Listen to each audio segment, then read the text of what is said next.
document everything that we do in a strategic planning type format.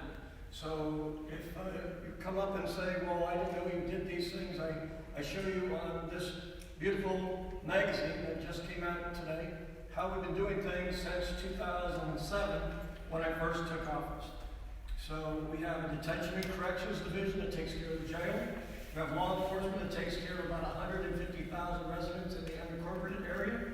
Our Eden Township substation is your police services out here in the valley. We have a Tri-Valley police station specifically out here so that they can respond quicker than they could from the San Leandro area. So there's a main station in San Leandro and a substation out here at San Rita we call the Tri-Valley Station. Sergeant Ray Kelly was one of our sergeants out there, and he's come to the Cattlemen's Association meeting right here in Marino's Way a number of times, so we're very familiar with this. Jim asked about our inmate release policy, and so we work with, as he said, San Rita is like a jail that is a city in and of itself. It is pretty much self-contained, and we really don't need a lot of services to come get us in the event of a power outage like we had just recently, right? So we work with adult forensic behavioral health, and they take care of our mental health inmates mostly. It's about 10% of our population and growing. Our population today is a little bit over 2,500 inmates. So they have telephone screening upon release to see if they need to have drug services. And the community-based organization they work with is Bay Area Community Services. They call them BACS. They can provide transportation from Santa Rita Jail. It's one of the things that have come up in regards to some of our releases. They provide mental health services once they're released. There's a screening process, and they can give them some type of referrals on where to go. And there's a behavioral health plan eligibility. There's hospitals that we tell the people to go to in case they live, so that's a number of hospitals that they can choose from. If they don't want to go to a hospital, we provide them with information to the clinics that are all over the county, depending on where they live. We have a housing guideline for them, and we have this for them while they're in custody and when they are leaving. Right? So all of these services are made known to them, and then upon leaving, we tell them about the housing and employment opportunities they have. The main one you may have heard of is BOSS. BOSS tries to employ a lot of our inmates that come into our facility. We actually have what we call a reentry program where we had about 85 different community-based organizations and public services that come into our jail. We're one of the only jails that did it. I started this several years back. Other jails have tried to copy what we're doing. We bring those elements inside our jail, and then we bring the inmates to that venue inside our transition center, and they get to learn about their benefit possibilities and enrollment services once they leave. Most of our individuals that come into custody have some type of substance abuse or behavioral health issues, so we give them an opportunity to talk to these services at the jail. We're different than any other jail that I'm aware of. Our jail people work with our Youth and Family Services Bureau. Our Youth and Family Services Bureau is stationed out of San Leandro. They come to the jail and they meet their clients. I call them clients, and they address their specific needs. And these are individuals that are in our programs and raise a hand to say, I don't want to come back to jail. You don't want to come back to jail? You sure? Yes, I'm sure. Okay, then we want to direct you to our counselors.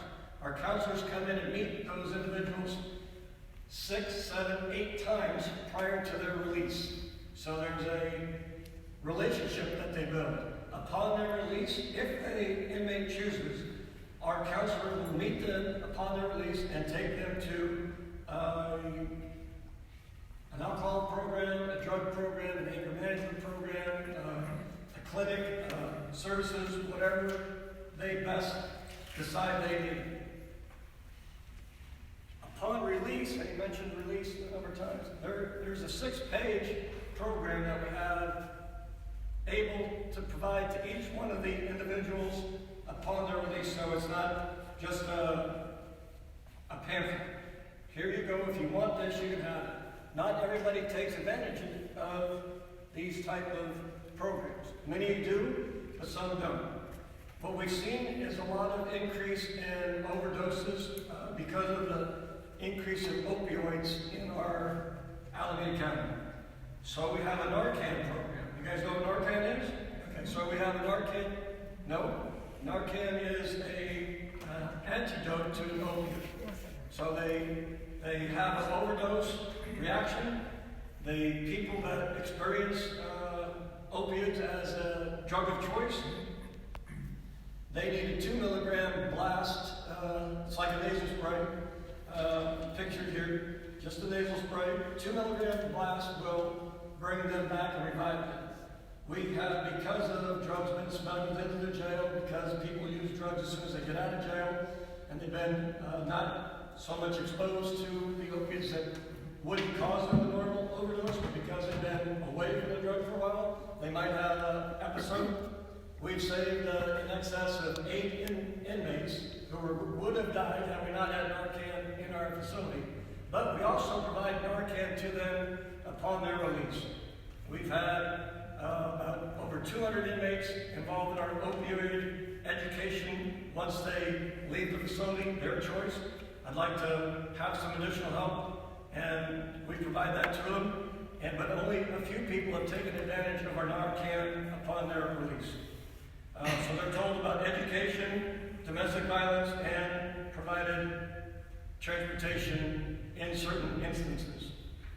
We have a transition center that we began because of the law that followed AB 109. And AB 109 was a burden on county jails and gave us additional inmates that were supposed to be sentenced to state prison, but because AB 09 passed, there's 3 categories: non-violent, non-sex, non-serious felons that would have gone to prison are now being housed in county jails. Knowing we were going to get that influx of inmates, we began a transition center trying to get inmates not to return to custody. Statewide, the recidivism rate is anywhere between 65 to 75%, and that goes based on what your definition of recidivism is. And people use the definition differently, so it's hard to come up with an exact number. So our recidivism definition for our programs is taken back into custody. One of our programs, because of our counseling, is down to 9%.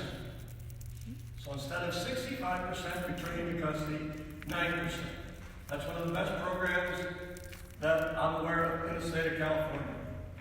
Those begin at our transition center, where our counselors come into the jail, meet the people. We have programming in the jail as well. So there's Sandy Turner Learning Facility 1 and Sandy Turner Learning Facility 2, where there's a multitude of programs that go on that involve employment, career, hygiene, counseling, anger management, drugs, alcohol, computer skills. We help them fill out applications. We tell them about employability, English as a second language. And the inmates don't have to just sign up for one program. They can sign up for a number of programs. Then, we're one of the only jails in the nation that provides the inmates a tablet, like a computer. They take back to their cell, and they can go through the educational programs while they are in their cell, and they can make phone calls to their individuals outside of custody. So it's a very robust program, and we're very proud of that. Jim also asked me to talk about immigration. I'm sure that's why many of you are here today. So out of the general order that we have, 1.24, we have a general order, right? that covers all of our agencies. Alameda County Sheriff's Office, we do absolutely zero immigration enforcement. We do zero immigration enforcement. To bring that a little bit more into your realm, we do zero Internal Revenue Service investigation. We don't know if you pay your taxes or not. So you may be wanted to have an interview by the IRS. We would not know that. We don't have access to that system. In the same vein, we don't know if you're documented or undocumented. And it makes no difference to us. Each person that we meet on the street, make traffic stops, have conversation with, or come into our jail, we do not ask, are you documented or not documented? It makes no difference. We treat each person the same in our custody. Even if you're the president of Peru. Yes.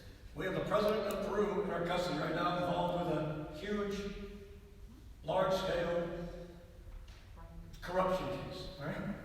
So we don't have access to immigration databases, and they don't have access to ours. The way the individuals get identified through ICE is through the Secure Communities fingerprint. By law, we are required to take fingerprints of each and every individual that comes into our custody. Those fingerprints, by law, go to the State Department of Justice. By law, the State Department of Justice sends them to the FBI.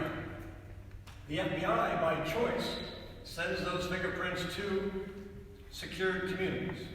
Secure Communities checks the database, then finds out that that person has been arrested before and is documented as an illegal entry into the country. So they're documented as an illegal entry into the country who have committed at least one criminal offense to get them arrested, not yet convicted, but arrested.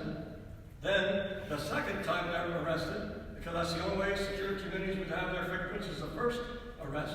On their second arrest, they then notice that the person could be in our custody at San Rita Jail. They then fill out a detainer form, which is called an I-247A. And it's transitioned over a number of different letters, but right now it's A. They send that to us, high-tech, fax. Still use fax machines. Right? We have an individual assigned to the jail. It's called a records deputy.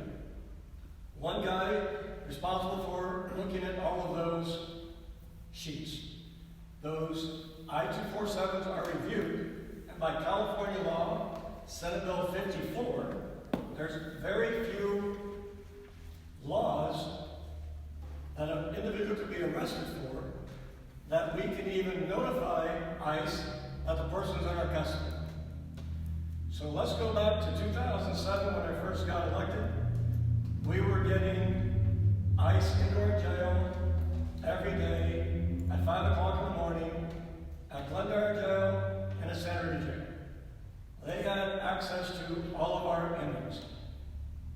At that time, they were removing about 1,000 inmates a year from our jail. Today, they notify us we received 340 plus detainer requests. Of those requests, as of today, there was 39 that were accepted. All right, 39.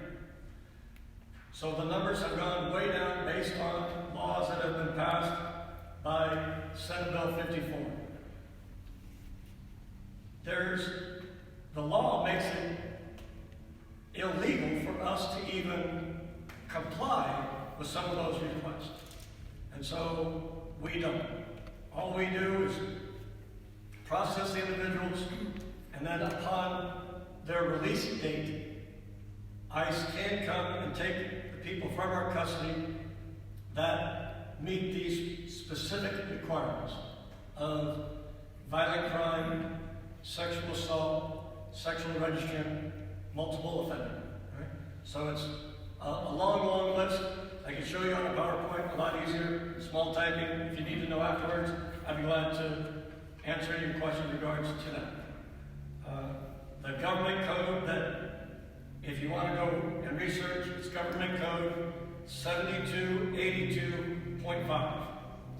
We have authored a general order that's very specific to make sure each and every individual that comes into our custody, we're in compliance with the law, and we audit each and every one of those requests and do a year-long review to make sure we are in compliance. I went down to the Mexican border so that I could see with my own eyes. I went to El Paso, Texas, and went to the border at Juarez, at the Rio Grande. I stood in the Rio Grande and learned that it's not so grande. During the months I was there, you could walk across the river and be only ankle deep. Right? So I talked to the border enforcement team down there and asked them about their issues. And they have a great number of issues. The number of migrants taken into custody along the U.S. southern border soared nearly to 1 million individuals during the fiscal year 2019 that ended September 30th, according to U.S. Customs. So the federal government has a different fiscal year than does county government. Our budget runs from July 1 to June 30th. They run from October 1 to September 30th. So they've had over 1 million individuals. I tell you that because that's a huge increase. But over the last quarter, they declined to about 18% of that in August. So the numbers have greatly decreased from there. So if you say that there's a whole bunch of more people coming across the border and coming into our custody, yet there's fewer number being turned over to ICE. Right? So that's a graph that you'd be able to see. Higher number of people coming across the border, fewer number than turned over to ICE. Now, to deal with strategies in our crime reduction, we want to be able to strengthen the partnerships that we have in our communities. We've done that through our various areas that we have. We divide our patrol sections up into 5 sectors, 5 beats, 5 areas of concern. Right? Jim asked what about the disparaging numbers of people in custody that are black and brown as opposed to the general population. So the robbery stats that we keep stats on almost everything. I'm going to be able to show you. So one of the stats where we know, or most likely to know, the description of the suspect is during robberies. Robberies are the theft from a person by force or fear. So we may not know who broke into the car at nighttime. At 3 o'clock in the morning, they broke a window and fled. There's no description of that individual. You just come out and find your car broken into, or you come out and find your car stolen. There's no suspect information in regards to that. However, in a robbery, there is almost 100% of the time a description. In that description, we take a number of robberies that occur on the street. Street robbery is a guy walking down the street. I grab your cell phone and your gold chain off your neck, and I take it from you. That's a street robbery. A commercial robbery is where you go into a bank or a business with a weapon of some sort and demand money. And a home invasion is when you come into someone's home while they're there and commit a theft. And carjacking. Carjacking is also considered a robbery. That's when you're in your car and somebody removes you from your car by force or fear and takes your car. Right? So we keep stats on all those. Here's the year from 2016, 17, 18, 19, and 20. Our total robberies were extremely high in 2017, but because of the work we've done to do a crime reduction program, we've gone down from 227 to 146 by enforcement and prevention, right? So of those robberies, because I wanted me to talk about the disparity of that ethnic breakdown of those individuals, right? We've done that as well, right? Every year. So the majority of our robberies have been consistent in the individuals doing, so ethnicity is in this color here, all right? So you see it's pretty consistent color. So whites commit about 8% of our robberies, Hispanics commit about 26% of our robberies, and blacks commit about 57% of our robberies, and Asians commit about 2% of our robberies. And Jim asked, well, how come there's more? What's the disparity of race and genders? Well, it's pretty much exactly that, right? That's exactly that for a number of reasons that we can discuss afterwards. But we do track our area in the Ashland Cherryland area. So if you know 580, right?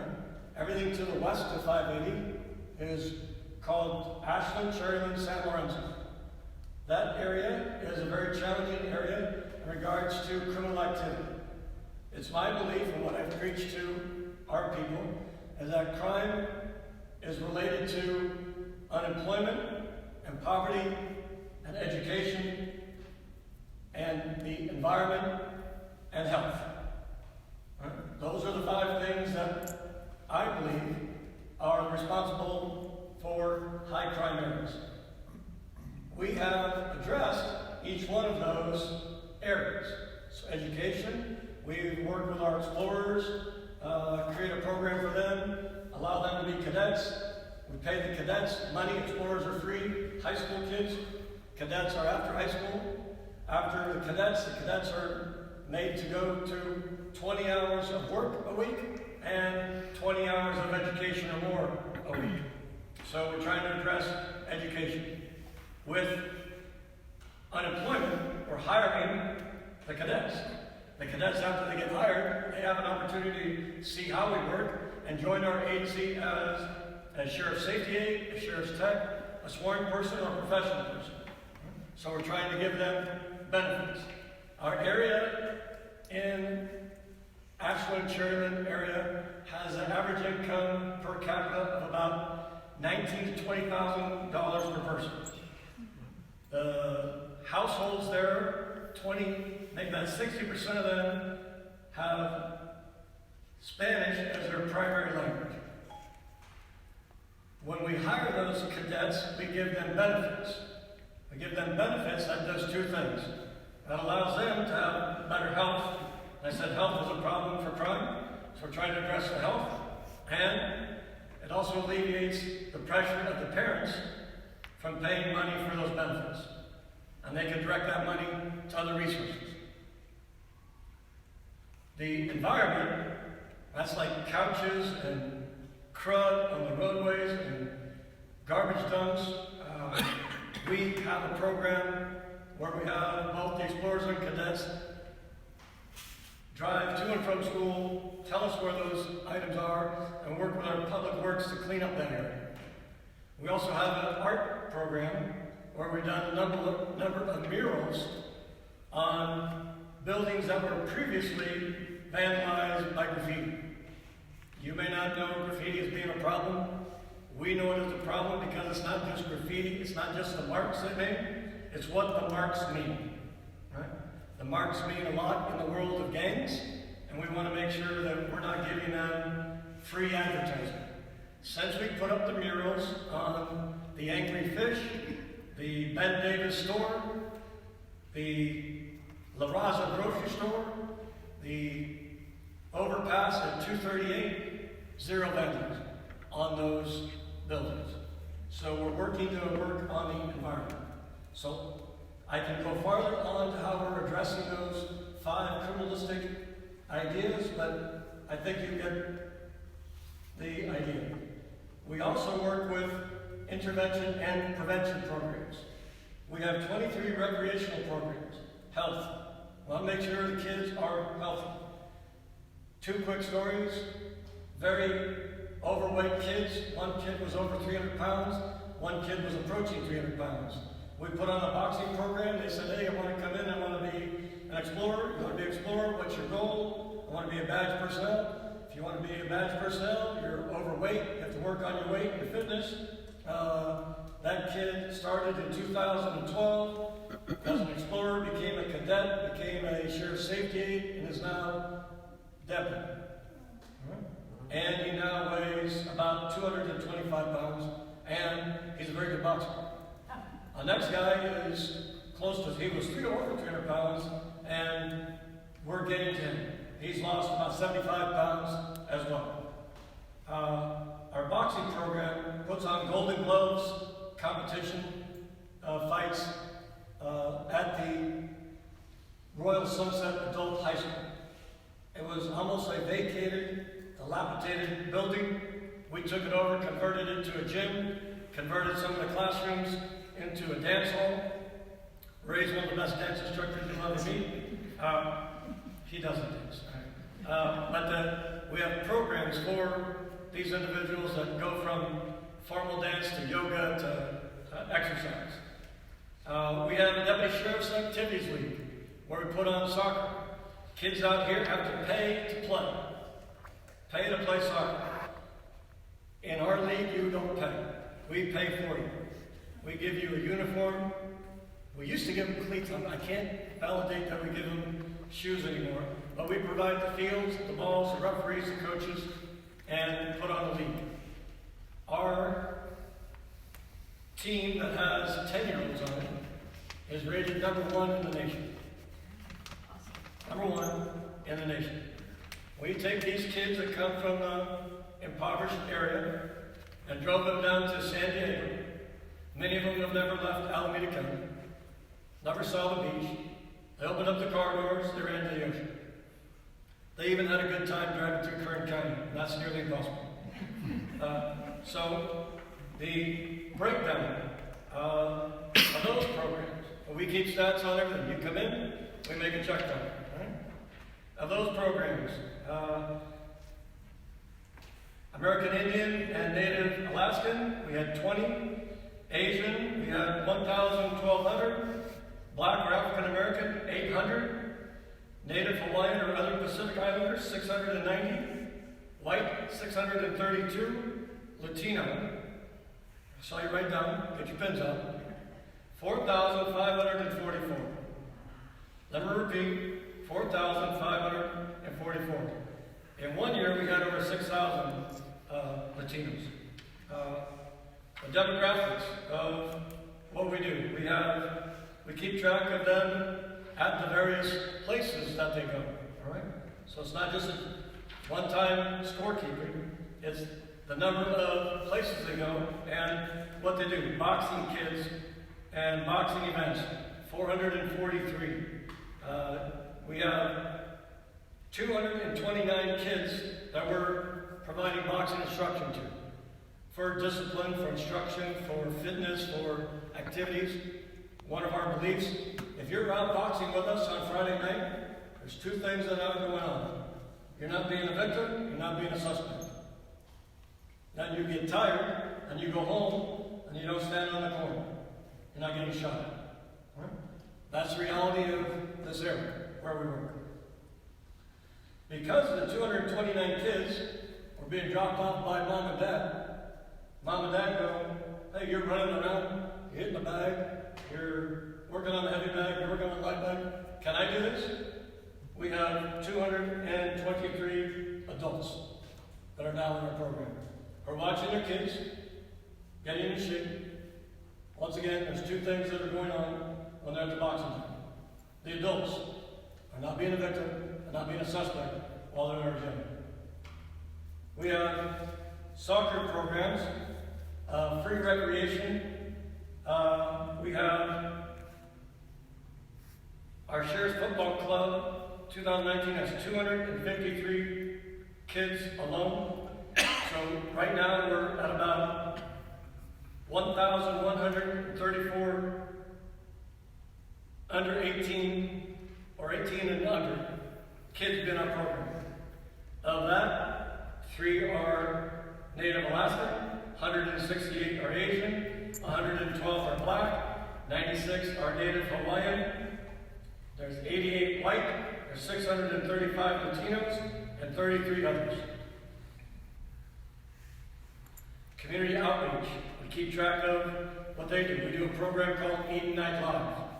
Eden Night Live, it's a program that we're trying to expand upon. It's called Community Capital Policing. Community Capital Policing. We put on programs that don't cost you any money, that don't cost the people who attend any money, and it's about things that are easily accessible to a neighborhood if you can facilitate a location. And that's like culture, art, music, dance, song. We have crafts. We bring people that are from our area. We've started a few businesses, nothing so much that we can pound the table and say, look at us. But we've started a bakery. Somebody sells cupcakes and cookies. Another guy makes hats. Another is a t-shirt store. They started off with tables. They then get tents. They now have business friends. Right? So I think those are the 4 that have business friends. We provide a location. We then set up stages. And these are badge people rolling out AstroTurf, fake grass, setting up smaller soccer fields where you play 4-on-4 or 5-on-5, depending on your age group. Our people, our badge people, in the heat, setting those fields up and organizing the games, and then our people organizing stages where the kids can come out and dance, people can perform, etc. Averaging about 300 to 500 committee members over the weekend. 300 to 500 people. They're going to want to have snow cones, buy hats, try your cupcakes, eat your cakes, wear your shirts. We got into a agreement with, I believe it was Dryer's Ice Cream. Is it Dryer's? And a guy called me and said, hey, I want to help. You want to help? Bring me your ice cream. So free ice cream for the kids at Eden Night Live. It's a very nice event on East 14th. We have explorer meetings, talk with a cop, cyber safety, SROs. SROs are school resource officers that work with the kids that may want to not stay in school. Come with us, stay in school, get educated, get a job. We don't have a problem with it. Program participation and Dig Deep Farms. Dig Deep Farms is a program where we take individuals that are previously incarcerated, previously dealt with the criminal justice system. So, hey, you want a job? Want to learn about farming? Sure. Bring them to professional, college graduate people that we employ. We pay them to teach them about farming. And if they show up, we pay them a wage. I think it's $15 an hour. We then teach them how to farm. We teach them about fruits, vegetables, and trees. Then we grow that stuff. Then we take the stuff that we grow to the Tuberculosis Vascular Center, and we allow people to have vouchers to get food as medicine so that they're not eating McDonald's every day and they have access to fruits, vegetables, and healthy foods. We then charge back Medi-Cal and get reimbursed for those vouchers, which then allows us to continue on with that program. We have a Spanish-speaking academy. We have a lot of the concerns with immigration is public trust with the Hispanic community. So I showed you all the numbers that we're dealing with the Hispanic community. We all told you that there's 60% of those individual housings that speak Spanish as their primary language.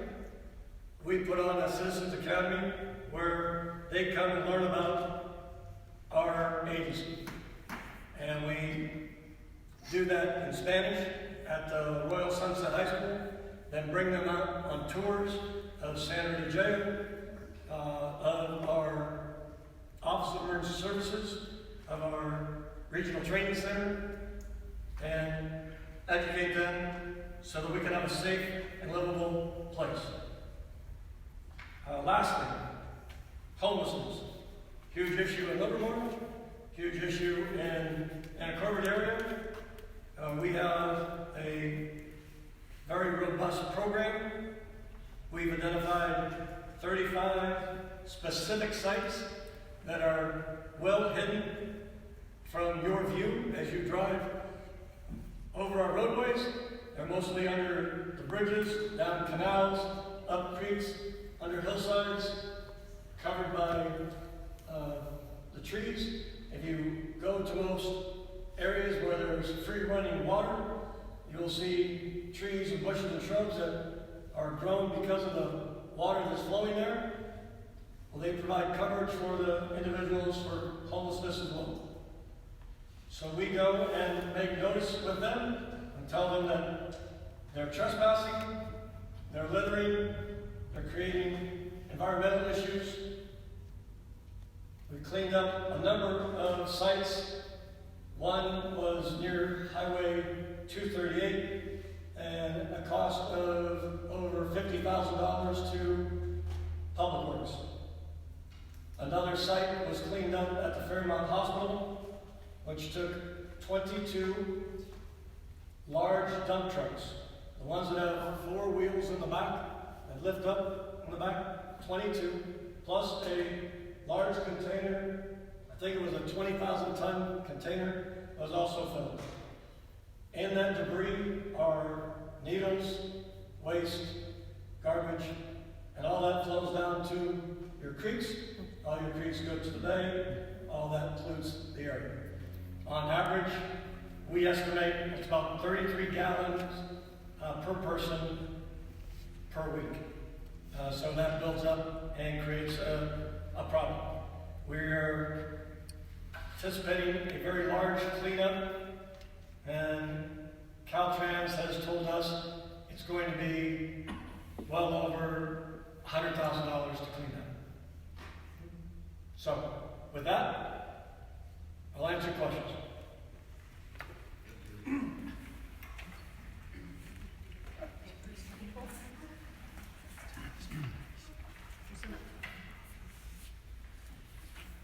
Can you read? Yes, sir. Okay. I can't read without my glasses. I'll put my glasses on. Can the sheriff send you the PowerPoint? Yes. Can the sheriff share that with us? All right, thank you very much for your questions. With that, we'd be out of here. Okay. You may have answered most of this. This is about recidivism in the jail. I've read that recidivism is defined as conviction of a new felony or misdemeanor committed within 3 years of release from custody. What is the current recidivism, and what are the sheriff's office's programs and policies to reduce recidivism, and how effective are they? I think you've addressed some of it. So you understand, about 85% of our inmates are return clients, right? About 15% are people that are getting arrested for the first time. And they're issued a personal file number, individual to them, that's identified by their photograph and fingerprints. So, of the programs we have and people going to and from our programs, we're very successful. To the individuals that don't accept those programs, we're not. And if they don't make a decision to choose to enter the program, it's very difficult for them to be successful. Okay, next question. What are the Alameda County Sheriff's Office standards and training for the use of deadly force? So our deadly force policy has just been rewritten because of Assembly Bill 392 by Shirley Weber and SB 230, which talks about the training required for that policy. Our use of force starts with de-escalation, and if you worked in our jail, you would understand that there's nobody better in the world with de-escalation than deputy sheriffs. Right? They de-escalate every day, multiple times a day. And use of force now deals with necessity, and federal law goes to a case called Graham v. Connor, which requires an officer action to be justified due to the totality of the circumstances and what a reasonable officer would do given the same set of circumstances. California's added necessity in that now the officer had very little choice to do but to act in a manner which they did. We've updated our policy as of a few weeks ago. The next one is, what is it going to take to stop the release of jail prisoners in the middle of the night? Well, it's law. So we follow the law. And we have a release policy that allows the inmates to make their choice on where they want to go and when they want to be released. They have an option to stay in our intake and release area. It's called ITR. They can stay there until they know their ride's outside, or it's warm outside, or it stopped raining, or the heat went away, or they can be released and they can wait in our lobby. But by law, and for immigration purposes as well, we cannot delay someone's release. Most people that come into our custody want to go home. So the minute they get to go home, they go out the door. So we provide them a BART ticket or a bus pass or both. And we have taxi cabs 24/7 in the parking lot. But quite honestly, most people call their friends. Their friends come and pick them up outside by our front clock. Okay, according to an article in the San Francisco Chronicle on October 3rd, 2019, since surging in the 1980s and early 1990s, violent crime by youths in California has plummeted. Can you explain this fall in juvenile crime and share any thoughts you might have about it? Yeah, we haven't experienced that same reduction in crime in juveniles. We've actually seen a number of juveniles doing mostly our street robberies and committing crimes on one of our contracts, and Alameda County Transit, AC Transit line, the bus lines. We haven't seen a huge reduction in crime. We've seen a huge reduction in law enforcement reaction to those crimes, because the juveniles of today do not get booked like they did in my era. I started in 1980. If you had a juvenile that was incorrigible, a 601 welfare institution, they could be booked into Snedeker Cottage at Juvenile Hall up on Fairmont. They don't take those individuals anymore. They have a very strict requirement on who goes into custody. It has to be a pretty violent, serious crime. If there's no one hurt in those street robberies, they don't go and spend time in juvenile hall. If there's a gun involved, they do get placed into custody. So knowing that, a lot of law enforcement individuals aren't taking enforcement action on those individuals. So the reduction of numbers of intake is probably, in my opinion, a reflection on the judicial response and the prosecution response of those type of crimes. Seeing no response to that, they don't enforce it. To make it clear, Oakland Police Department, it used to be a crime to live on the street and litter. No longer enforced. So. Okay, you have been running unopposed because it is assumed your opponents must come up through the law enforcement system, which puts them under your supervision. A touchy situation for them. Can you comment on this possible conflict? Anybody who has a post certificate can run for office. I only supervise 1,000 individuals that are sworn peace officers that could actually file for office. I have told them, if you want to run for office, I will resign. And if you have the support of the Deputy Sheriff's Association, I'm no longer going to be your sheriff.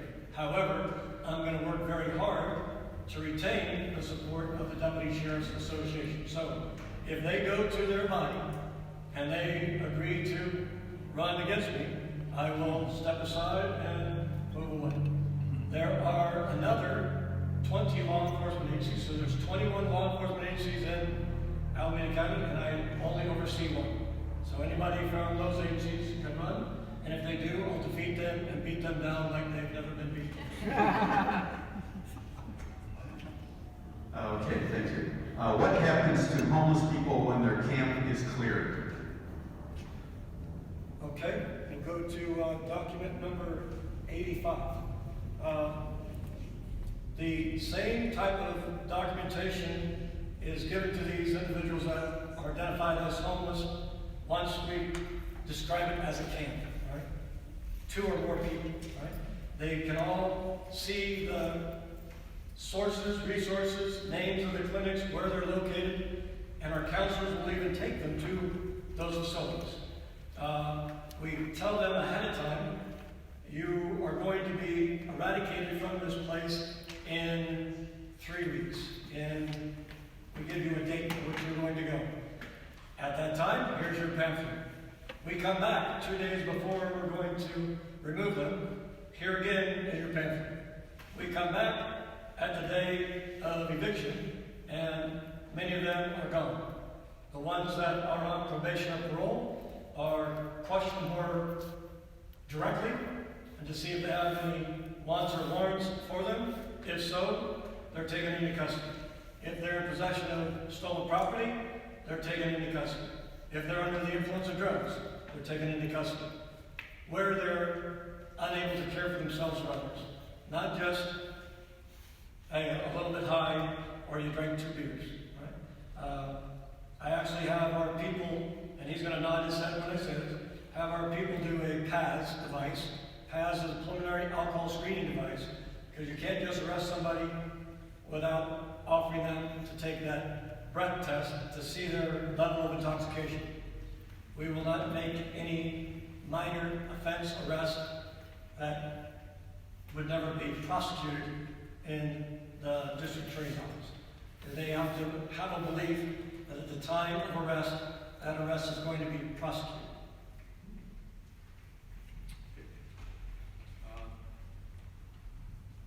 This is a long question. If you'll bear with me. I'll bear with you. I'll take a sip of Jameson. I'm really delighted to hear about all the programs that benefit the community and all the education ones, the job training and the education ones, and the statistics for community integration are all great. But how do you account for the $15.5 million in settlements and judgments awarded against the Alameda County Sheriff's Department? And what are you doing to cease, it looks like, practices which lead to these lawsuits, many as a result of people who die in custody? Very difficult question. I'm not sorry.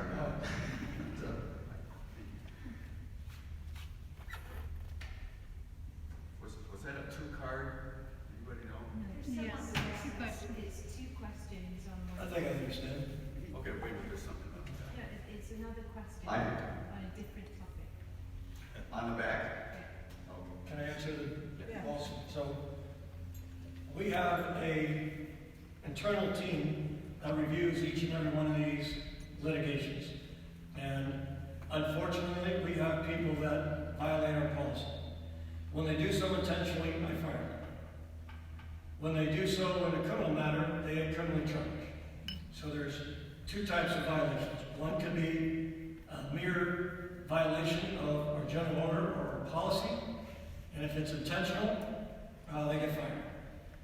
If they do something criminal, then we investigate it. As soon as we find out it leads to potential crime, we stop our internal investigation, turn over the information to the district attorney's office, and they proceed with criminal actions. We've had too many of those, to be honest with you. The in-custody deaths, many that we have involved in that $50 million lawsuit, had very little to do with. An example, without getting specific, but I can speak in a few details because it's been settled. One individual in a two-man cell who has mental health issues attacks another individual in the cell. The person being attacked fights back, and during his fight back, the individual died. We had no involvement in that, yet we got sued and we paid out because we're responsible for the care, custody, and control of those individuals. So I'm not trying to shy away from that responsibility. We accept that responsibility, and one death is too many. However, there's events like that take place. Next, we get sued for people that smuggle in narcotics, and we do our best to find each and every element of contraband, be it a weapon, be it property, be it drugs, or cell phone. We go through great extremes to find those things. We're not perfect. They have very clever ways of defeating us, and we try to figure out how they defeated us. One of the ways they're bringing opioids into the jail was an individual knew they were going to be arrested. They turned themselves in for weekends, be it Friday night, right? And they don't come in early Friday afternoon. They come in late Friday night. And the individual had twisties in her hair. And in the twisties, we learned was the opioids. We learned that through somebody else who was told, you bring these to another area of the jail where she wasn't going.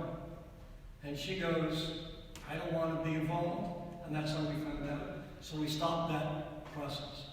The other weekenders, we call them weekenders, they come in on Friday night, they get released late Sunday night, early Monday morning. They were smuggling in drugs in a number of different ways.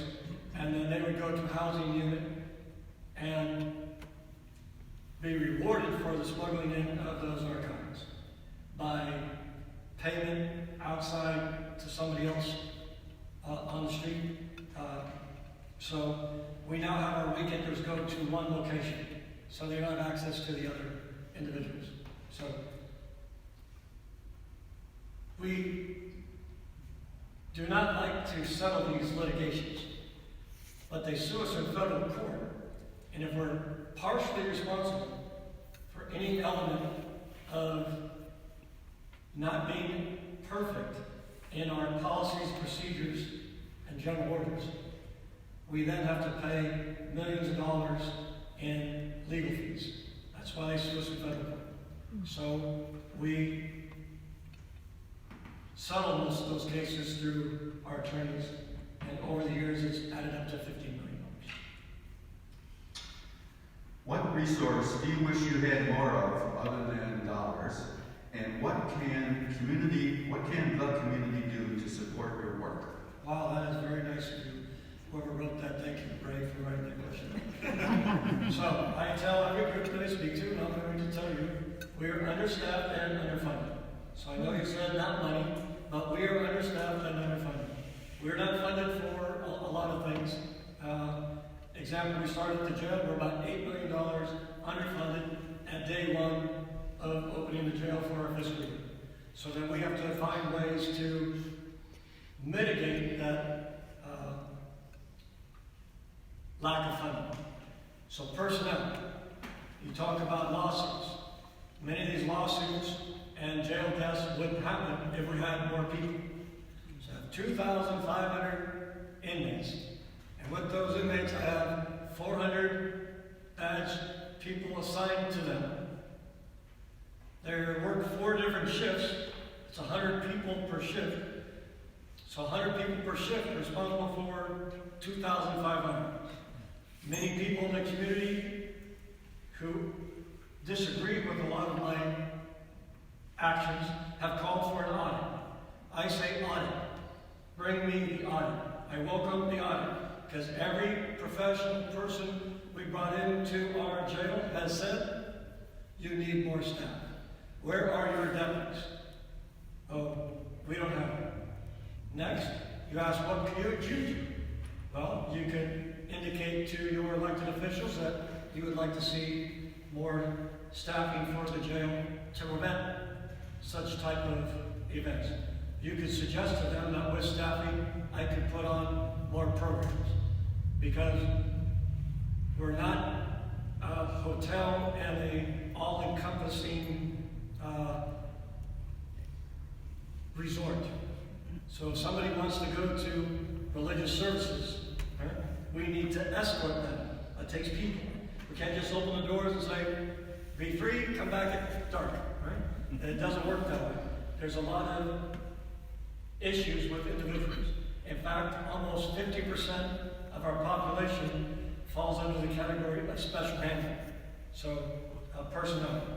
If you're a member of the community and you'd like to assist us, we have volunteer programs that we welcome you to help us with. We have some on this side of the hill. We call this side of the hill.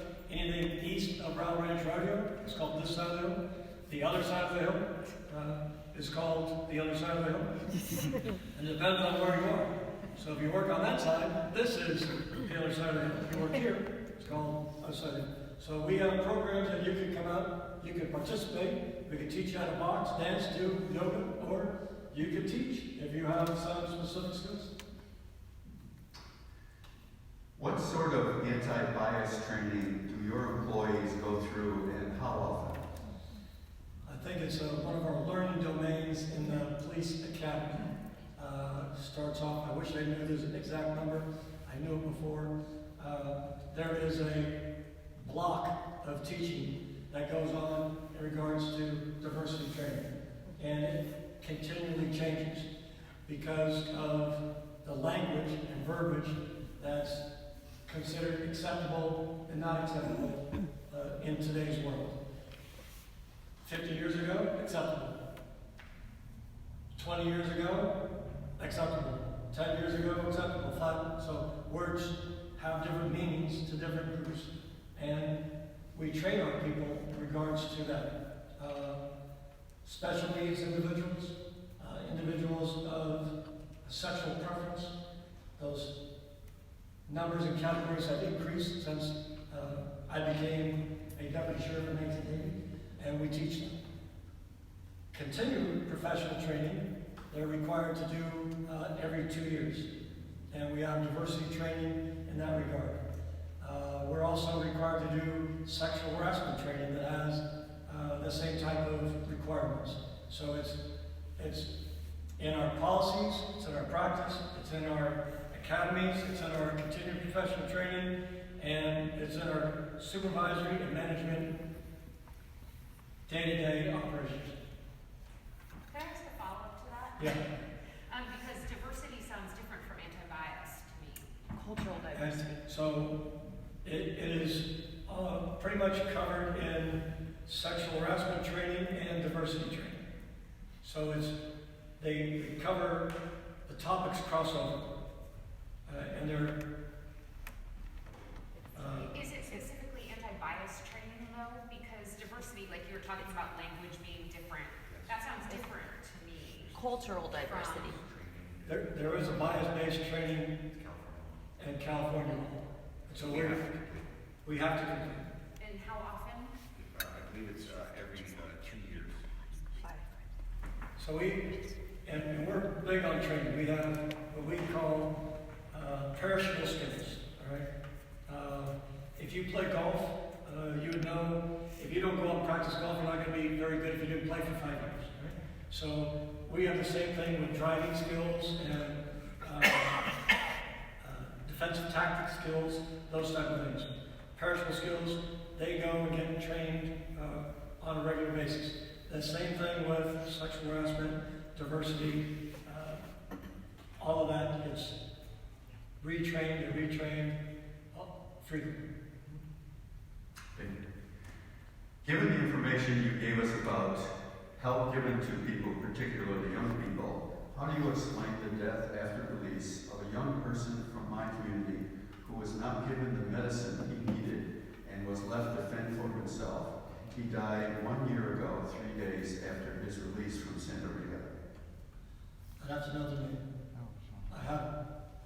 If you tell me the name. Ahern Sandstedt. Huh? Ahern Sandstedt. Aaron. Sandstedt. Is that Aaron Sandstedt, is that the name? So upon release, there's was he identified as being a medical patient? Was he in our outpatient housing unit at the time he was released? I don't know where he was in the jail. Do you know what year it was? It was a year ago. a year ago? A year ago. I'm sorry, a year ago, 1 year ago. It was a year ago. I just, you spoke very well about what you do to help people, and yet this is someone who I know, and I know what happened to him. I don't know what happened to him. What happened to him? He committed suicide After he left jail or in jail? after he left jail, Well, without his medication. And so we give people medication that request their medication. I don't know if he requested it or not. We have a 10-day prescription process where you can go to CVS Market. We ask you where you live, do you know where this pharmaceutical distribution point is, and we provide it to you. This is he was 18. I mean, I just want you to know that something is not working. Well, honestly, when people get released from our custody, I can't watch them each and every step out to jail.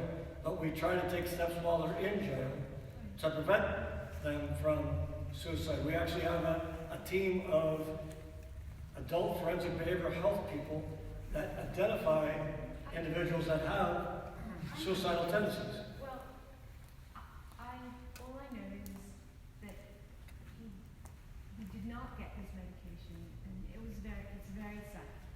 And so, all I'm saying is He's offered his medication. If he has prescribed medication, there is a greenish tab that gets put on his release jacket that goes up with him to the counter, right? And many times the medication is waiting for the individual at that counter. And if he accepts his medication, that's fine. But is the counter in the jail, or does he have to go somewhere to get it? Two things. We have some where we give you medication at the counter, and if it's a prolonged prescription, we give you a script for that medication that goes to, and I get it. I just, he's just a statistic that I know about. And you're right in a way, because there is a gap that we have identified between where our job stops and where, once people are released, whose responsibility is it? So it's becoming increasingly more problematic with the mental health crisis, with the addiction stuff, with the what's being mass homelessness. But we need people to step in and be that go-between. We have a lot of community-based organizations that want to do it, but not a lot of people are stepping up to help people when they walk out the doors of our jail. and some people accept our services, some people don't. Some people don't think they need help. We do a reentry program, And in that reentry program is a line of people that will help you with your drug addiction or alcohol. And the pamphlets never get touched because they say, I don't have a problem. When they do have a problem, any professional in that field would say, no, you are a drug addict, no, you are an alcoholic. But they won't want to admit that, and they don't take the help. And I can't force people to take the help. So I'm sorry about the suicide rate. It is, a lot of times we're perceived as non-caring. Right? So I also am your corner. Right? And I tell you that it's tear-jerking to hear the story we heard today, this morning, of a 3-month-old baby that we have to do an autopsy, right? Because it's a SIDS death. It got to you, right? My telling you that got to your emotions, right? Well, our people go and have to collect and gather and take that child to the autopsy. Then our doctors have to perform the autopsy. Then that weighs on you. Ray and I both were homicide investigators.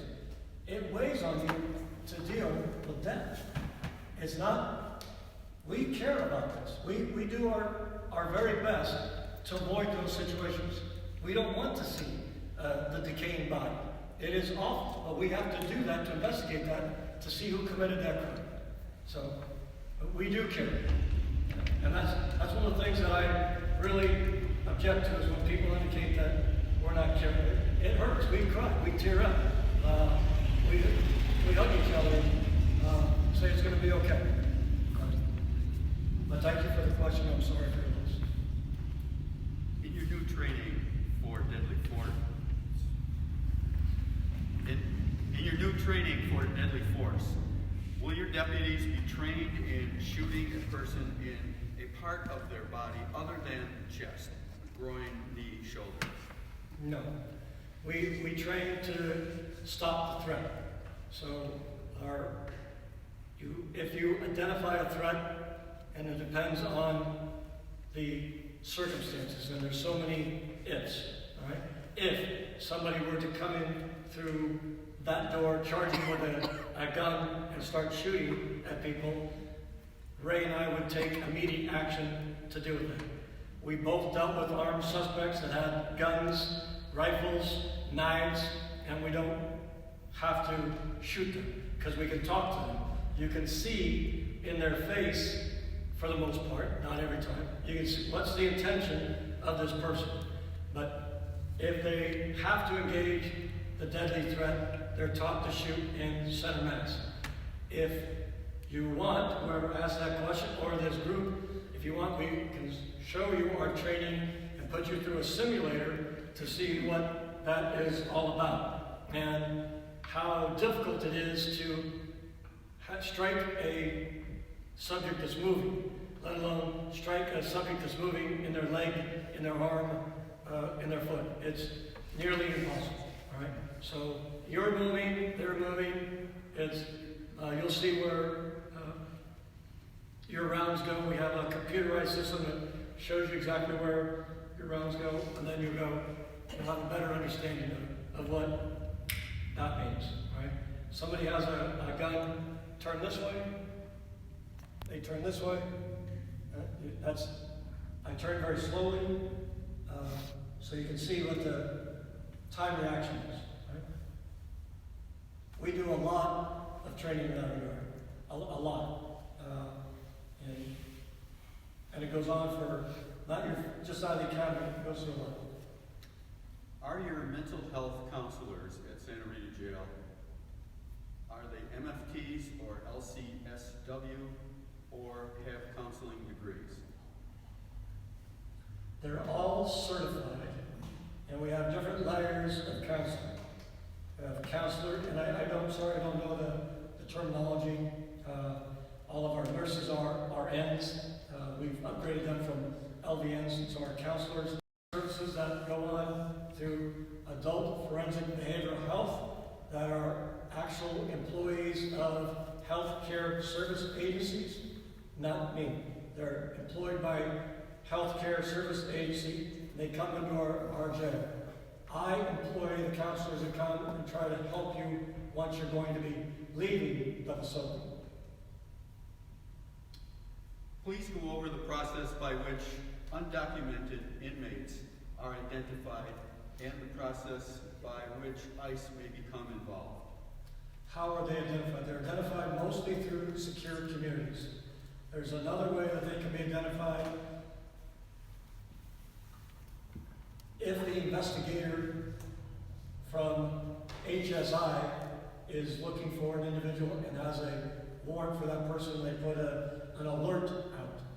But that would be, we haven't had that. I've only heard of that through other counties. But for the best I have, for 100% of our inmates, they're identified as being undocumented through secure communities and not asked any of that question by any member of my staff. They could be asked on the street where you were born, right? But that doesn't mean they're documented or not documented. What is done with individuals who have no place to go where they are not technically trespassing? We have a number of shelters that they can go to and have a list for them to go. Housing is done through a bunch of our agencies. I'd have to find it on the slides. I can put my glasses on. Stay.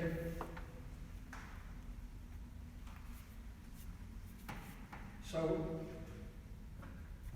there's a huge issue with the homeless population and them wanting to seek our assistance.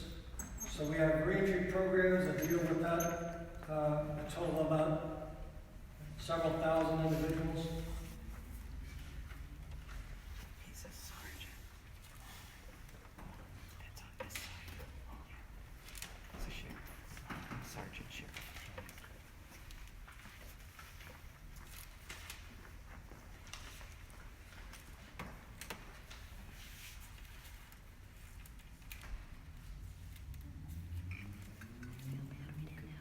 There's a boss, there's people who need work, there's East Bay Works, America Works, the Bread Project, there's a Safe Place, Adobe Services. Adobe Services comes out with us. They're the, to my knowledge, the only one that actually comes with badge personnel to these homeless encampments. Other people have indicated they're willing to come, but I haven't seen them while I'm at the camps, and so they could be there. I don't know. But Adobe is a very proactive, and I only work in the unincorporated area with the homeless encampments for the most part. We have gone to other areas to assist, but unincorporated area, it's Adobe Services, BOSS, East Oakland Community Project, Men of Valor is off of 66th Street and down off of MacArthur, I think, in Oakland. The Salvation Army, Henry Robinson Multi-Service Center, and City Team Oakland. So they are given different sources.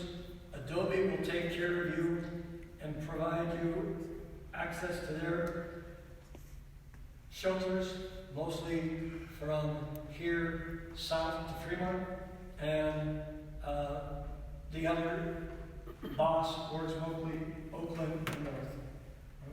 So they're advised of that, but quite frankly, not very many of them take advantage of it when they're not taken into custody.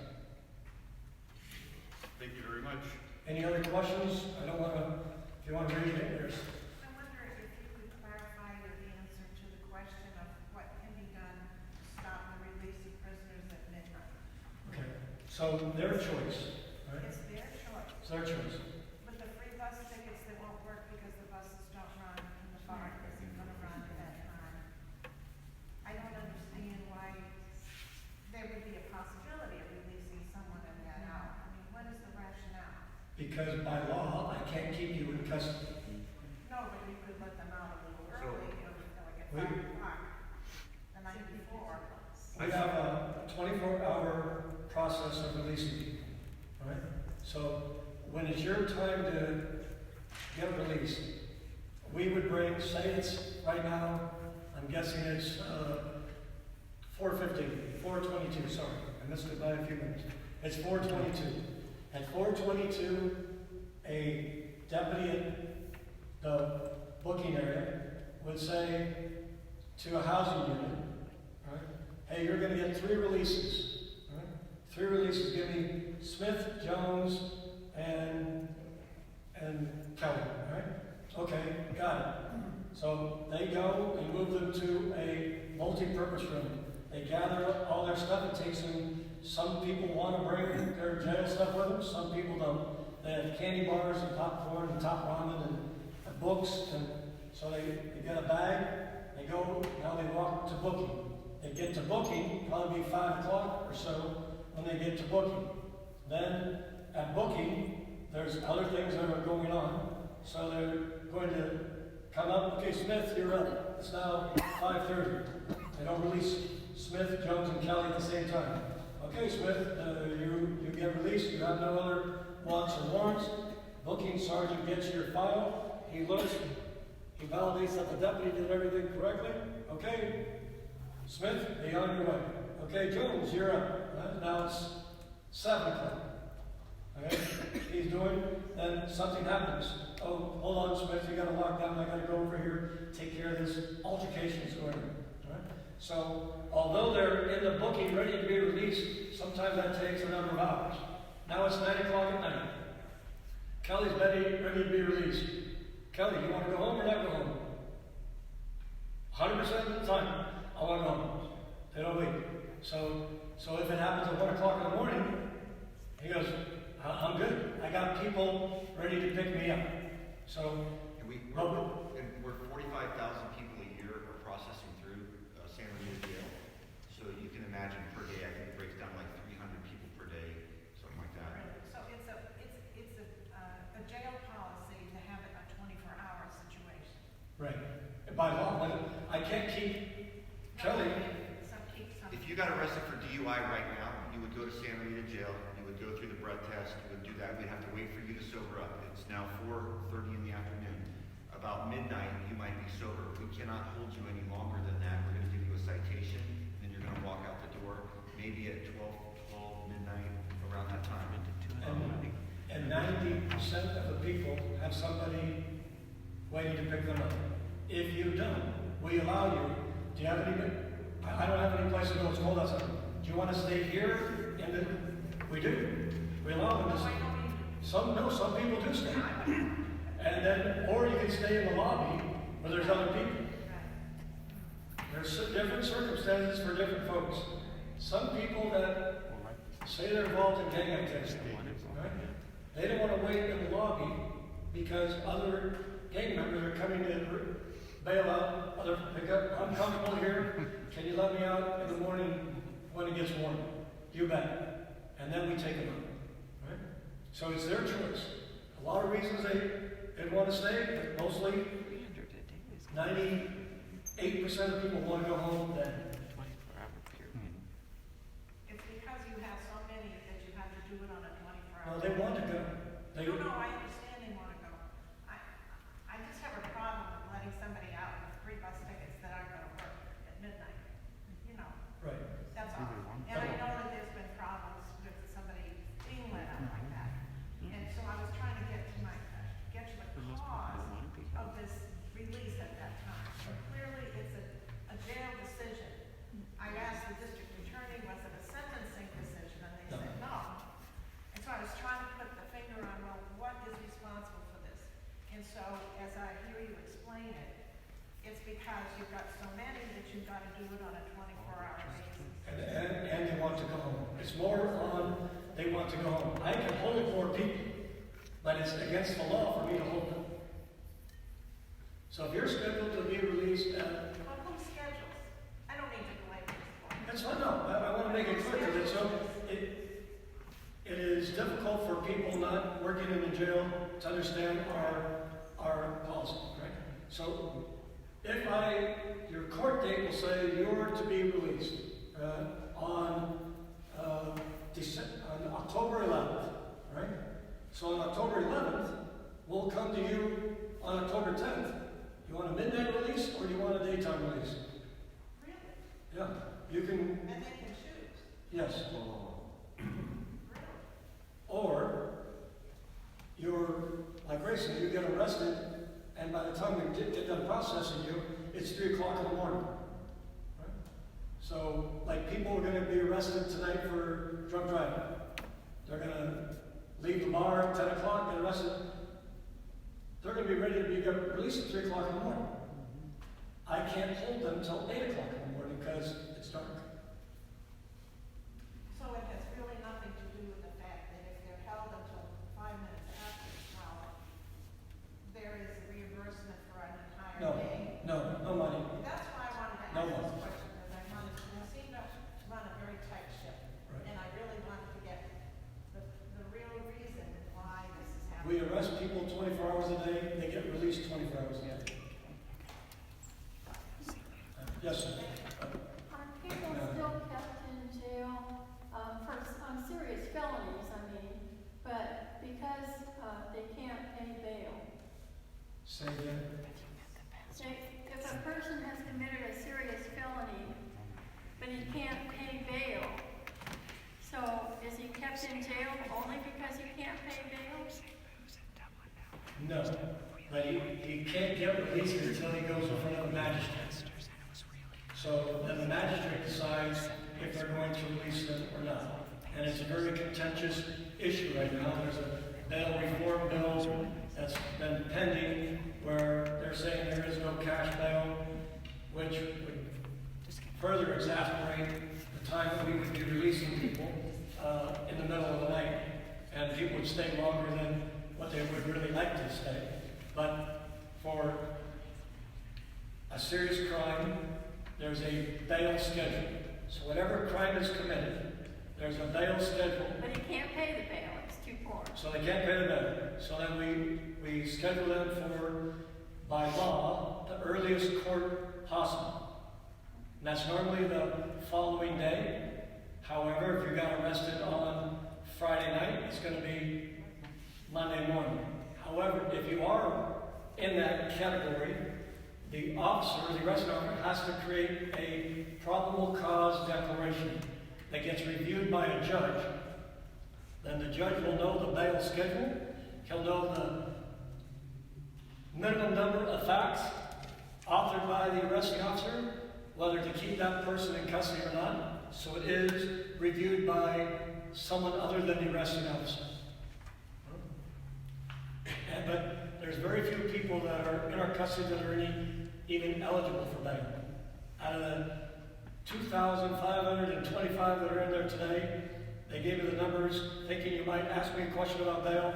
There's about 300 that are even eligible for bail. Wow. Most of them are no bail status. Yes, sir. Of your homeless population, what percentage are drug addicted, alcohol addicted, and mental illness? So there is a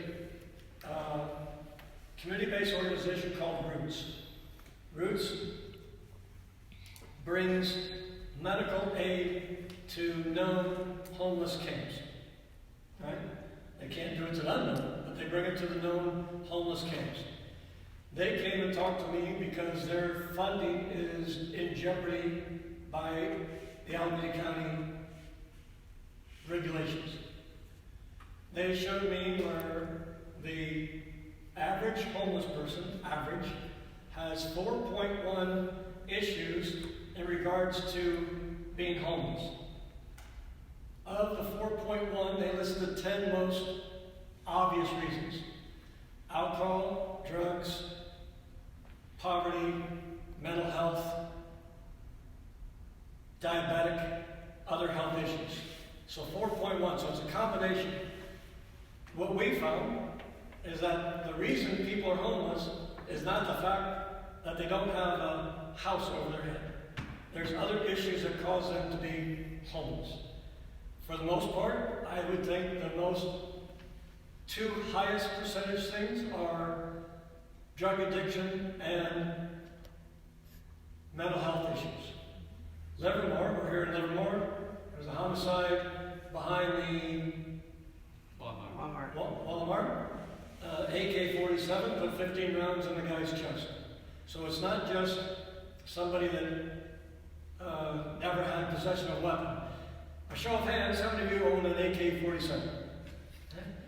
Ray and I have been around weapons our entire life. Ray, you got an AK-47? So that is some serious thought process to go out and even acquire such a weapon, and then to use it and to commit a homicide. So there's a lot of combination of things. If you ask me, I say mental health and drug addiction or drug usage. Yes. Sheriff, you talked about the wonderful programs you do with the cadets. Have you found, maybe they haven't been around long enough, have you found whether those young men and women who go through that, whether they get arrested or not? Has it really proven successful? Zero.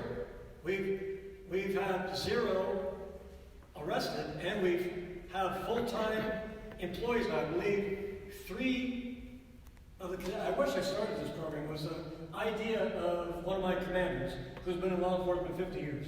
Right? He saw a way to get people benefits. So we started off with 20. We now have probably processed close to 200. And we've hired 3 as deputy sheriffs, right? Who make now over $100,000. Now they're the breadwinner of that family. I was making $19,000 per capita. Right now they're the breadwinner. So we're very proud of that. We have others that are sheriff's techs that make less money than the deputy sheriff, and we have some that are sheriff safety aides that make less than the sheriff techs. So once again, I try to address those 5 issues of what I told you. Yeah. Very Thank you. successful. Yeah, it's great. Yes. This is a different type of question. It's my understanding that you as the sheriff don't really have a supervisor, and that your budget comes from the Alameda County Supervisor's Office. Is that correct? That's correct. You are my supervisor. If you weren't my supervisor, I wouldn't be spending my Friday afternoons here. All right? So there's a reason I'm here. And a follow-up. So I'm an elected official, and I answer to the voters. I answer to the voters every 4 years. So if you like what I do, vote for me. If you don't, find somebody else. Right. But you've also mentioned that.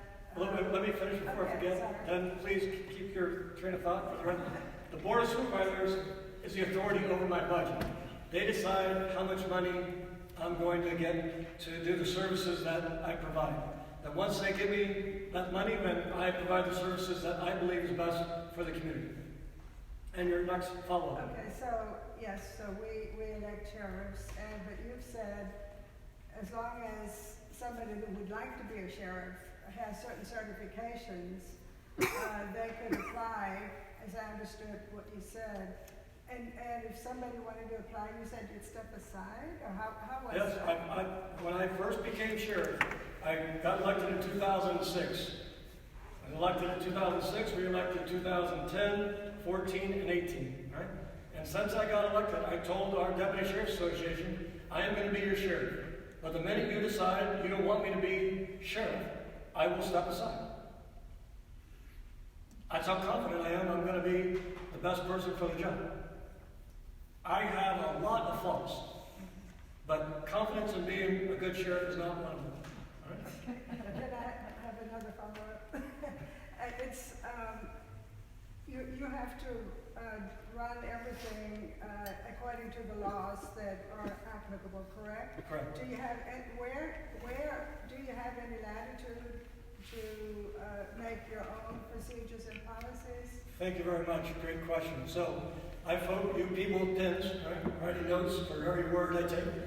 Please, right? We try to work on prevention, enforcement, programs, and service. Those are our 4 main areas that aren't necessarily directed to me by some type of law. So we want to increase prevention so we can reduce crime. We want to do enforcement and arrest those violent offenders that are out there and take guns off the street. We take about 1 deadly firearm off the street a day. We want to provide programs for the youth so that they don't go away and create problems for us. And we want to provide services to you so that you get the type of services that you deserve and need to live in a safe community. Prevention, enforcement, program, and service.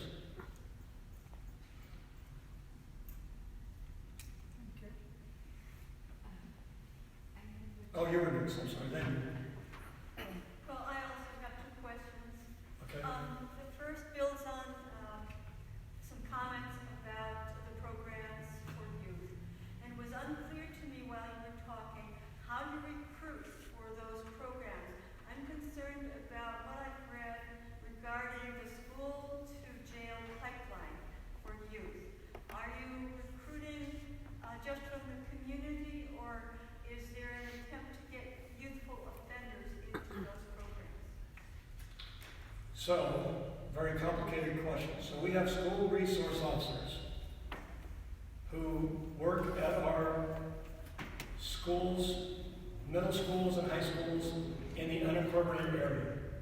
They work to recruit and market our Explorer program. Our Explorer program is for individuals in high school. Then they get to be involved in different activities that we put on, promotional ceremonies, academy graduations, special runs for fallen officers, training exercises, benefits for the George Mark Hospital. It's not called hospital, George Mark's House. Thank you. So we involve them in those type of activities. Then we work at a facility called Reach on East 14th, about 164th. Yes, sir. Reach is recreation, education, arts, community, and health, I believe.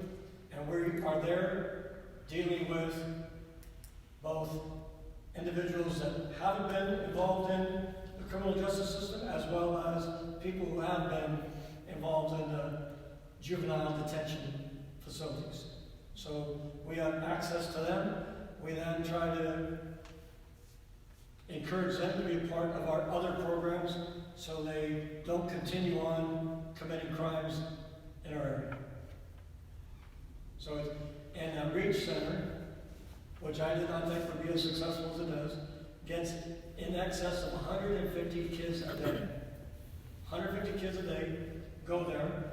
At that center, I can't take credit for this, we're just part of the team that manages and keeps everything safe and a safe place to go, and encourage them to be involved in our other programs. So the people at Reach, that was started by Supervisor Miley, for $22 million built this place. But they have computers and tutors and teachers' aides that will help kids get their homework done. And once again, in our area, it may not be a nice environment to go home to do your homework. It may be too loud, it may be too busy, it may not be as kept as this lovely facility here, so they feel better doing their homework there. They also know if they're there, they're safe, and they're taken care of. They also have what I call like a medical branch. So if they have health needs, they go in and talk to a nurse. They have, I don't know if they have dentistry there. There's a lot of stuff that goes on there. So they have access to computers, to a music studio, to a stadium where they can put on their plays. We do boxing there. That's not our boxing event, but we try to encourage them. But there they do martial arts and all kinds of events go on there. So it's basically an after-school resort. There's skateboarding, bike riding in the park, outdoor soccer. So we do try to access those kids that have other issues. Okay, so there's not a formalized conduit from the schools recommending or referring the at-risk population to programs schools do. I know what I do. I know what we're responsible for. I think they have a lot of school counselors, and the schools have a lot of wonderful individuals trying to make sure their kids are successful. I don't want to badmouth the schools. I want to speak highly of the schools in our area, what they're doing, but I don't know their exact programs and how they do this. That's better answered by them. Yes. Do you have a nonprofit that can help fund your program? You know, there's our nonprofit is Dig Deep Farms, and our nonprofit is our Deputy Sheriff's Activities League, and our nonprofit is our Deputy Sheriff's Association. And they all have different focuses, but I believe the nonprofits are providing about $600 million by the Board of Supervisors. And they go through various issues of needs in the community. So there's a nonprofit for just about anything out there. And you had a question? This is a clarification of your earlier statement regarding ICE access to your communication. Just to clarify on the release dates for undocumented inmates, has there been, because we know that ICE has their own latitude and latitude for their own purposes, has there been any, even just one event where they had approached your office and say, outside of the communication system, have they approached your office and say, want a release date for such and such undocumented immigrant? They have to do that through a fax. We're very, very cautious in dealing with ICE because of the violation of law if we step out of bounds. So we don't answer phone calls from them. They want to do something, we need it in writing, and the writing comes in the form of an email or a I-247 request. So we're very cautious in that regard. I would say there's been zero contact with them. So they have not approached you in that nature? No. We need the release date of an individual. No, it goes through a form. Okay? I have a question also about ICE. Are these people who have been convicted of crimes and ICE has access to them on their release date, or they've just been picked up? So the 39 individuals that have been picked up have a long list of crimes that they've committed. Convictions? Pardon? Convictions for crimes? Yes, convictions on both. But mostly, they're being picked up for illegal reentry. So somebody has come across the border illegally, got arrested, has had a hearing with the immigration officials, and they're many times not immediately deported. They're told, you have to leave, we're going to give you 30 days to leave, 60 days to leave, 120 days to leave, based on your type. I believe there's 185 different types of visas that are been able to be acquired by people from other countries. But the ones we deal with, are people for illegal reentry. So they've, in general, crossed the border, committed a crime, got arrested, got deported, reentry, got arrested, and now are up to be picked up by ICE. So the second time, maybe they weren't convicted of something, but they've just come back after having been convicted. Right. And the types of crimes we can list are up to attempted murder, and there's ones we're prohibited from telling ICE about. There's an individual that's been arrested 14 times out of the city of Fremont and taken into our custody, and we are prohibited from telling ICE that the individual's here. They know he's here because they see his fingerprints. They say, hey, we want to deport that guy. We can't send the form back to him. So a lot of people are protected by that sentiment. I would honestly tell you but the individuals they pick up have a litany of serious crimes that they've committed, that they should have to go through a deportation hearing. I don't know what happens in that court, happens in that court. Yes. Changing pace. I've read a little bit about Urban Shield, but not enough to know too much. My question is, how do you distinguish civil unrest, those were your words, from a free speech protest? When and how often does Urban Shield get involved? And can you provide examples? Sure. So Urban Shield is canceled. Right? So there's no more Urban Shield. People objected to the fact that I was training special response units for special events related to terrorism. And their main objections, as they made public, were the eagle I had on posters, the camouflage uniforms that our tactical teams wore, the long rifles that were used in the training exercise, and a banquet where we listened to a keynote speaker that were generals, admirals, and the director of CIA, Leon Panetta. I don't know why you wouldn't want your tactical teams trained, but they objected, and the board of supervisors didn't want to train them. So that is done.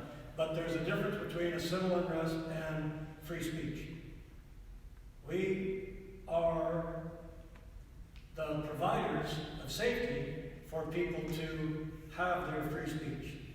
We line up, and people yell and scream at us, yell and scream at each other, yell and scream all you want. Just don't do harm to one another, and don't have any vandalism or start destroying property. So that's free speech. This is free speech. At auditoriums all over the world, there's free speech. Once it turns into excessive criminal activity, right? So if somebody knocks this over in a sign of anger because of free speech, that's not a civil unrest. Civil unrest is when the group starts acting up and creates property damage and unsafe conditions for the other people that are participating in the free speech event. So we take action when it becomes civil unrest. And we've done that at the University of Berkeley, the streets of Oakland, at the Oakland Coliseum, a whole bunch of places. Civil unrest is like sideshows. You have legal right to drive your car and go wherever you want and follow each other and be a nice parade.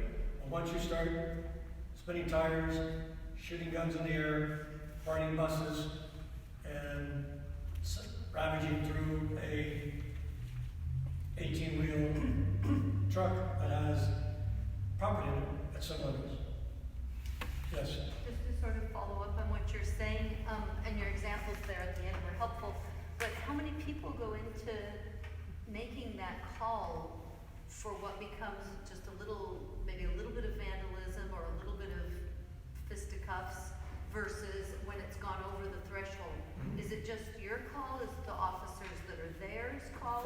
How do you make that call? For the most part, these are planned events, and we become made aware of them. Sometimes the people that are fearful that they're going to be a problem call us and tell us, please be on notice. When we get on notice, we draft an operational order. An operational order has a litany of specifics, right? It's situation mice. Situation is, this is our situation, this is our mission, this is the incident, this is the concept of operation, and here's our execution of our plan. So we have rules of engagement on when we would take action, and the action would be, as I described, when multiple individuals are damaging excessive amounts of property and the safety of others are at risk. Then we make a public announcement. You know, this is an unlawful assembly. You must leave. And that call is made by the incident commander, right? And that call isn't made lightly. Right?